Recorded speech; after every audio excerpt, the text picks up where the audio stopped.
Ladies and gentlemen, let's step into a familiar scene. A restaurant bill arrives at the table. The waiter subtly places it in front of the man. A moment of awkwardness. Should he pay? Should she offer?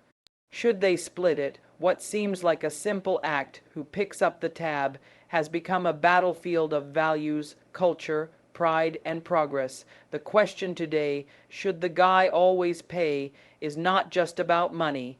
It's about expectations. It's about respect. It's about what we've inherited from our past and what we're shaping for our future. Traditionally, men were the providers. Paying the bill was a symbol of chivalry, strength, even romance. It wasn't just about footing the cost, it was about signaling intention, responsibility, stability. For some, it still is, and let's not ignore that for many women, a man offering to pay feels like care, like effort. It feels like he values her presence, like he's serious, but today's woman is educated, employed, and empowered. She can pay, she wants to pay. For many, the assumption that a man should pay feels outdated, maybe even insulting. Do you think I can't? Are you trying to buy me? In a world where women fight for equal pay, equal opportunity, equal respect, does expecting the man to always pay reinforce inequality in disguise? And then there's the question of fairness. If relationships are partnerships, shouldn't the financial contributions be mutual too, especially in long-term relationships? Shouldn't we move from the idea of who should pay to what's fair and what works for both? Yet this isn't black and white, because emotions live in the gray. Some men feel less masculine if they don't pay. Some women feel less valued if the man doesn't offer. Others feel burdened by this very dynamic. And so we argue over dinner tables, on social media, in relationships, not just over the bill, but over identity, roles, and what love is supposed to look like. So, should the guy always pay? It depends. On values, on culture, on what both people want, on what they agree upon, not what society dictates. The real question isn't who pays. The real question is, are we communicating honestly? Are we respecting each other's perspectives? Are we building relationships based on mutual understanding, not outdated norms or forced modernity? Because sometimes a man pays out of love, and sometimes a woman insists on splitting out of pride.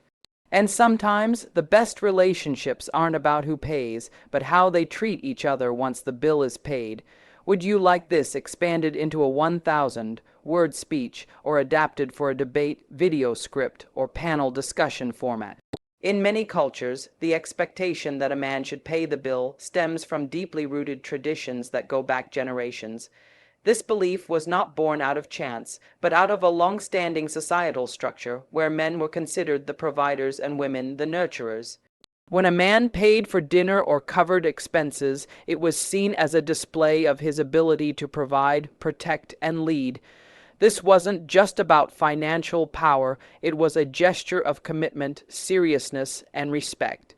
In many parts of the world, including South Asia, the Middle East, and even Western societies until the late 20th century, the man paying wasn't questioned. It was automatic, a natural part of courting behavior. This tradition was often reinforced by movies, books, and cultural stories where the gentleman pays and the lady graciously accepts. The idea became intertwined with the definition of what it means to be a real man. Someone who takes charge, who offers, who proves his worth through actions, not just words. This kind of behavior was viewed as respectful, romantic, and a key part of the early stages of dating. It suggested that the man valued the woman's time, that he was willing to invest in getting to know her, and that he could potentially be a stable, secure partner in the future. The unspoken rule of men paying the bill was also tied to the idea of men having greater financial means. For decades, women either didn't work outside the home or earned significantly less, making the assumption that men would pay seem logical rather than controversial. It wasn't a question of fairness because the roles were clearly defined. Men earned, women cared. And when the roles were defined, so were the expectations. A man paying was a reflection of his role in society, in the relationship, and even in the family structure that might follow. Many men still grow up with this expectation drilled into them. not just as a polite gesture, but as a test of character. A man who doesn't pay may be seen as cheap, disinterested, or immature. Friends, family, and even strangers often judge a man based on whether or not he reaches for the bill. That one moment at the end of a meal can become a defining moment in how he is perceived both by his date and by others who are watching. For many men, paying the bill is not just tradition, it's a form of silent communication that says, "I've got you, you matter," or "I'm serious about this." Similarly, there are women who have been raised with the belief that a man who pays is a gentleman, a protector, a provider. They may interpret the gesture as romantic and thoughtful. It may not be about money at all, it may be about the meaning behind the gesture. When that expectation isn't met, it can create confusion or disappointment, not necessarily because she couldn't pay, but because the symbolic act was missing. As society has evolved, so have the roles of men and women, particularly in terms of financial independence, personal agency, and relationship dynamics.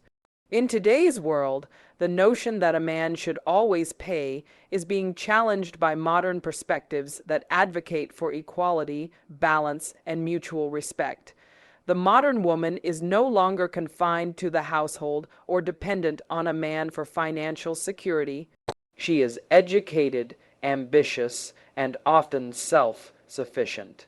With this shift in roles, the expectation that a man must bear the financial burden in dating or relationships starts to feel outdated and misaligned with present day values. For many individuals, especially younger generations, splitting the bill or taking turns paying is a reflection of fairness and shared responsibility.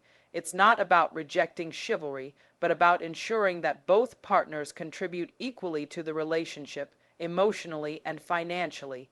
The idea is not to strip away kindness, but to create a dynamic where both individuals are on equal footing. Equality means having the freedom to choose who pays, not being boxed into roles based on gender. In this view, insisting that men always pay may contradict the very principles of gender equality that society continues to fight for. Furthermore, modern relationships thrive on partnership and mutual effort. When both people contribute financially, it sets a tone for cooperation, understanding, and mutual respect. It shows that neither person is carrying the entire load and that both are invested in the relationship. The focus shifts from tradition and symbolism to practicality and shared commitment. When one partner always pays, it can sometimes unintentionally create a power imbalance or a feeling of obligation. Removing this financial expectation fosters a healthier, more honest space for connection and communication. There is also a growing awareness that gender roles are fluid and that relationships can no longer be defined by outdated binaries. Many women today take pride in offering to pay or splitting the bill, not because they have to, but because they want to. It's an expression of autonomy and strength. For them, expecting a man to pay every time may feel like a denial of their independence or a perpetuation of old stereotypes. They don't see financial contribution as something to be avoided or feared, but as something that reinforces their equal status in the relationship. Similarly, many men feel relieved when the financial pressure is shared. Constantly being expected to pay can feel burdensome, especially when dating multiple times or navigating economic stress. When a woman offers to pay or insists on equality, it's often seen as a gesture of respect and understanding. It signals that the relationship is not about performance or outdated expectations, but about building something real and balanced. In today's fast-paced, evolving world, the focus is shifting toward authenticity rather than roles scripted by history. The conversation is no longer about who should pay, but about how two individuals want to build their own rules. Toja, when it comes to who should pay, the debate often goes beyond logic and lands in the territory of emotions, pride, and deeply personal beliefs. For some, the act of paying or not paying triggers feelings rooted in identity, self, worth, or past experiences. Many men, for instance, associate paying the bill with masculinity and honor. They've been raised to believe that covering expenses is not just an act of courtesy, but a reflection of their role as a protector and provider. Not paying may feel like failing to meet those expectations, not only in the eyes of others, but in their own self-perception. On the other hand, some men may feel conflicted. While they understand traditional expectations, they also want to be with someone who sees them as an equal, not just as a wallet. They might feel used or undervalued if they're expected to pay simply because of their gender. This emotional tension creates inner conflict, especially for men who are navigating modern dating while carrying old scripts from their upbringing. Paying can be both a source of pride and a source of pressure. Women, too, experience complex emotional reactions when it comes to the topic of paying. Some feel deeply appreciated when a man offers to pay it, makes them feel cherished, respected, and pursued. In romantic contexts, this gesture can evoke a sense of safety or traditional romance, which many still value. However, others may feel insulted or uneasy when a man insists on paying. They may interpret it as a lack of belief in their independence or as an implication that they owe something in return. The gesture, though intended to be kind, can unintentionally send the wrong message depending on how it's received. There's also the emotional experience of navigating first dates or early stages of a relationship, where small actions are loaded with meaning. Who reaches for the bill, how quickly they do it, whether they expect gratitude or reciprocation. These details can create moments of tension, confusion, or unspoken judgment. For example, if a man offers to pay and the woman doesn't object, he may feel appreciated or taken for granted depending on her reaction. If she insists on paying half, he may feel respected or rejected. Similarly, if a woman pays and the man allows it without hesitation, she may feel empowered or disrespected depending on the emotional tone of the exchange. These emotional layers show that the issue isn't just about money, but about feelings, values, and meaning. People bring their personal histories into these moments, memories of how their parents treated each other, past relationships where they felt taken advantage of, cultural values that shaped their expectations. The conversation becomes emotionally charged because it taps into deeper questions of self, worth, gender identity, emotional security, and even love languages. Each individual reacts based on what paying symbolizes to them, and that symbol is rarely just financial. It's emotional, psychological, and deeply human. In modern relationships, the conversation around who pays is increasingly shifting from expectation to fairness. Rather than following rigid traditions or pushing for reversal of roles, many people today are advocating for balance, where each partner contributes according to what feels right for both.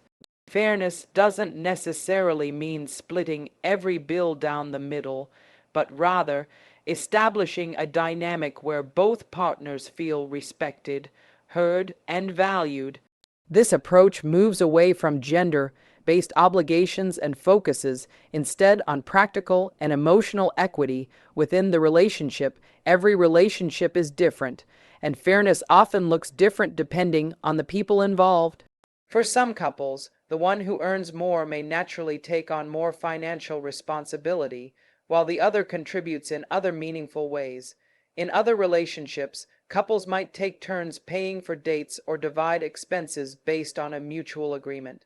The key is that neither person feels taken for granted or burdened with responsibility simply because of their gender. Removing the assumption that the man must always pay allows for conversations rooted in understanding and partnership, rather than expectation and pressure. Fairness also invites transparency and open communication. When couples discuss finances honestly, they learn more about each other's values, goals, and priorities. Talking about money early on doesn't have to be uncomfortable. It can actually be a sign of maturity and readiness to build a life together. By being honest about what each person can contribute, couples create a foundation of trust and collaboration. This is especially important in long-term relationships where financial decisions become more significant and impactful when one person is always expected to pay. It can create an imbalance that leads to resentment or unrealistic standards. Over time, the financial burden can feel isolating, especially if it is unspoken or taken for granted. On the other hand, if both partners feel like they're contributing in ways that are mutually agreed upon, the relationship becomes stronger and more sustainable. It's not about keeping score, but about making sure both people are contributing in ways that feel fair and supportive to each other. Fairness also reflects emotional intelligence. It shows that both partners are considering not only what is expected, but what is meaningful and manageable for the other person. It takes into account things like comfort, financial circumstances, and cultural background. In many cases, couples are blending different upbringings and expectations, so creating new shared norms based on fairness helps them build a unique dynamic that works for them. It prevents miscommunication, avoids power struggles, and fosters a sense of unity. The question then becomes less about whether men should always pay, and more about whether both people in the relationship feel seen, supported, and valued. It's about building mutual respect through actions and decisions, big and small. Whether it's splitting a dinner bill or deciding who covers rent, fairness helps couples move beyond outdated gender roles and into partnerships built on empathy, communication, and shared responsibility in the ongoing conversation about who should pay. The most important shift is recognizing that every relationship is different, and what works for one couple may not work for another. Respecting individual choice means acknowledging that personal preferences, values, and expectations can vary widely based on upbringing, culture, beliefs, and even previous experiences. There is no single right answer that can be universally applied, and trying to impose a one-size-fits-all rule on relationships often leads to unnecessary tension and misunderstanding. Instead, the healthiest approach is for both individuals to communicate openly about what feels right to them and to respect each other's perspective without judgment or assumption. In some relationships, one partner might genuinely enjoy taking on the responsibility of paying, seeing it as a form of love, generosity, or care. In others, both individuals may agree that splitting the bill feels more appropriate and comfortable. Some might prefer alternating turns. The key is that these decisions should be made mutually, based on a clear understanding of each other's boundaries and comfort zones. When a couple can talk about money without shame, guilt, or ego, they are far more likely to navigate other areas of the relationship with trust and maturity. Respecting individual choice also means being open-minded about differences. Just because someone prefers to pay or prefers to split does not mean they are wrong, inconsiderate, or disrespectful.